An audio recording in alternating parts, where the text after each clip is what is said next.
Olá, alunos, tudo bem? Dando sequência aí ao nosso módulo, nesta aula de hoje vamos abordar aí sobre os riscos ambientais do trabalho.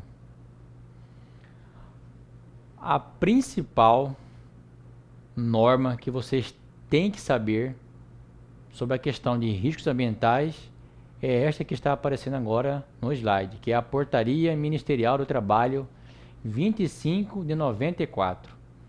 Esta portaria ela classifica os riscos ambientais, que no caso são situações indesejadas que podem culminar num acidente, incapacitação ou morte do trabalhador, em 5 grupos. O grupo 1 é chamado de risco físico, cuja cor padronizada é a cor verde.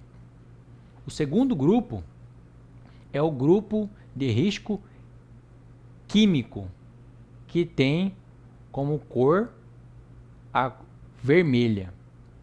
O terceiro grupo é o grupo do risco biológico, cuja cor é marrom.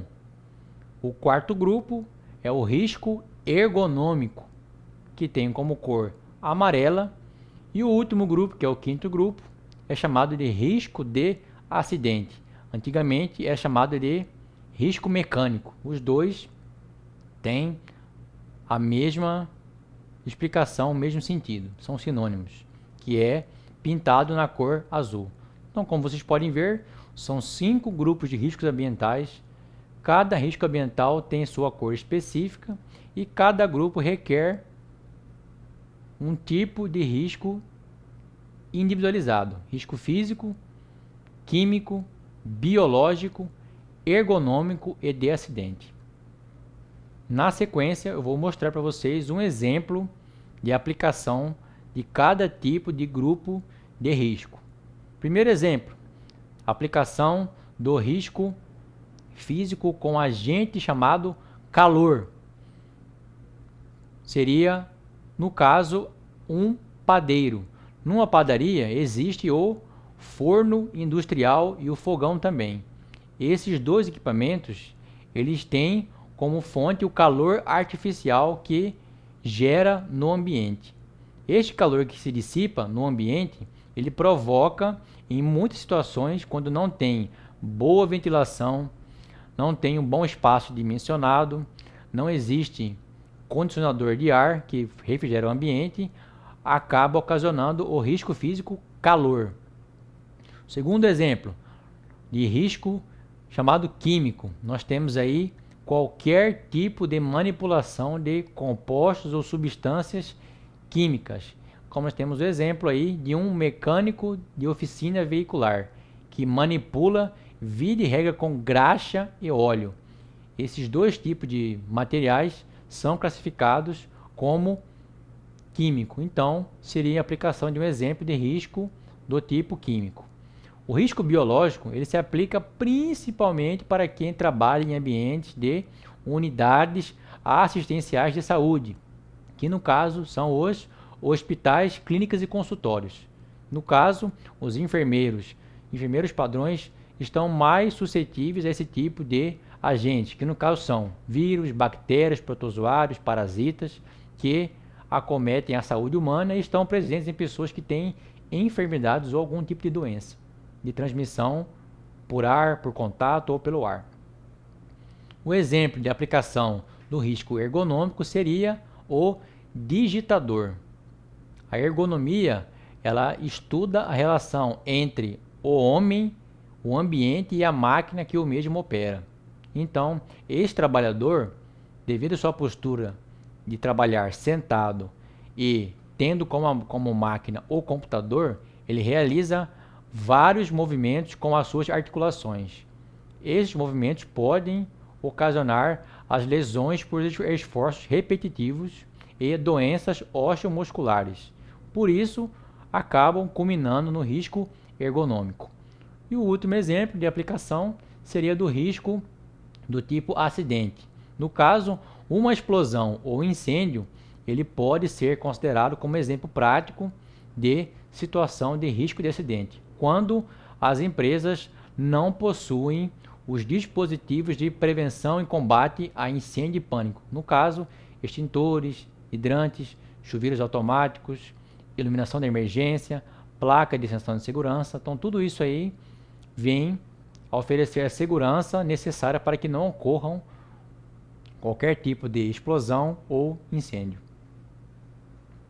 Agora, entendendo um pouquinho sobre os agentes ambientais, como eu disse para vocês anteriormente, eles são eventos indesejáveis ao trabalhador e estão presentes no ambiente de trabalho, principalmente aí nos seus 5 grupos de risco que eu mostrei para vocês anteriormente pela portaria 25 de 94, que é o risco físico na cor verde, risco químico na cor vermelha, risco ergonômico na cor amarela, risco biológico na cor marrom e risco de acidentes na cor azul. Então, risco ambiental é uma probabilidade de ocorrer qualquer tipo de evento indesejável à saúde humana e ao meio ambiente de trabalho.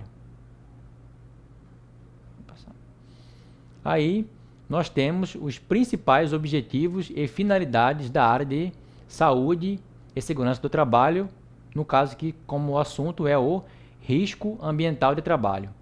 Quando você tem conhecimento sobre o risco, você consegue, no primeiro momento, auxiliar na confecção do mapa de risco ambiental, que deve ser elaborado pela Comissão Interna de Prevenção de Acidentes, conforme preconiza a NR5 do Ministério do Trabalho. O mapa de risco ambiental nada mais é que uma visualização gráfica ou um desenho em cima da planta baixa da empresa, mostrando quais são os riscos ambientais que existem nessa empresa, quais são os tipos de riscos ambientais e quantas pessoas estão expostas aos riscos em cada ambiente de trabalho. O outro objetivo da questão de risco ambiental é a elaboração do Programa de Controle Médico de Saúde Ocupacional, conforme preconiza a NR7. E a outra importância, objetivo ou finalidade de entender o que é o risco ambiental seria na elaboração do Programa de Prevenção de Risco Ambiental, que é o principal programa de segurança que toda empresa deve ter, conforme preconiza a NR9 do Ministério do Trabalho.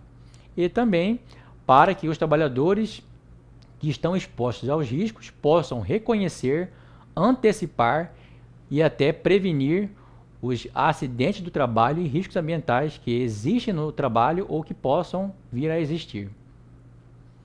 Por fim, nós temos aí imagens que mostram a aplicação dos riscos ambientais presentes em qualquer tipo de ambiente de trabalho. Em sua primeira imagem, nós temos aí o soldador, que está exposto ao risco ambiental químico e de acidente. Químico por quê?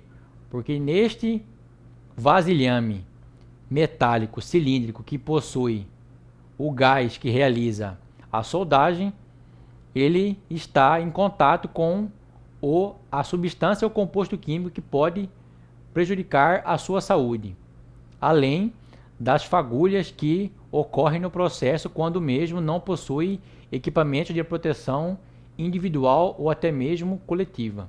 E temos também a presença do risco do tipo de acidente. Uma vez que essa empresa não possui política de segurança do trabalho e nem preventivos contra incêndios ou explosões, essas fagulhas podem provocar o risco de acidente chamado explosão e incêndio. Então, neste exemplo, nós temos a aplicação dos dois tipos de grupo de risco. Risco químico na cor vermelha e risco de acidente na cor azul. Aqui um outro exemplo de aplicação de risco de acidente, no caso da cor azul, para um possível pintor ou serviço de metalurgia. E como vocês podem ver, este trabalhador não possui os equipamentos de proteção necessários e ideais, que no caso seria um uniforme adequado à função, com revestimento um pouco mais espesso, de material mais resistente. Um outro IPI importante seria um protetor facial para que qualquer partícula volante ou fagulha não atinja a face, os olhos e os ouvidos do trabalhador. Com certeza iria requerer também um protetor auricular para não impactar a audição humana, a luva de proteção para proteger as mãos e além da bota de segurança que iria proteger os membros inferiores do trabalhador. Então, como vocês podem ver, toda função, independente da situação, ela requer atenção, cuidado, conscientização, política de segurança, apoio da empresa e o mais importante de tudo, a atitude prevencionista do trabalhador, que será fundamental para que não ocorram eventos indesejados como os riscos ambientais que vocês aprenderam na aula de hoje. Então, recapitulando, hoje vocês aprenderam o que é o risco ambiental do trabalho, por que se deve ter uma noção desses riscos que auxiliam na elaboração do mapa de risco, do PPRA, do PCMSO, auxiliam no trabalho da CIPA, auxiliam na atitude prevencionista dos trabalhadores, ajudam a informar desenhos e visualizações de forma mais gráfica e de mais fácil entendimento pelos trabalhadores, além de vocês aprenderem que esses riscos eles são padronizados pela Portaria Ministerial do Trabalho, que é a número 25 de 94, que nela classificam em 5 grupos de risco que eu falei para vocês, que serão físico, químico, biológico, ergonômico e de acidente, cada um com suas cores específicas. Nossa aula de hoje basicamente era isso aí. Eu espero vocês na nossa próxima aula. Muito obrigado.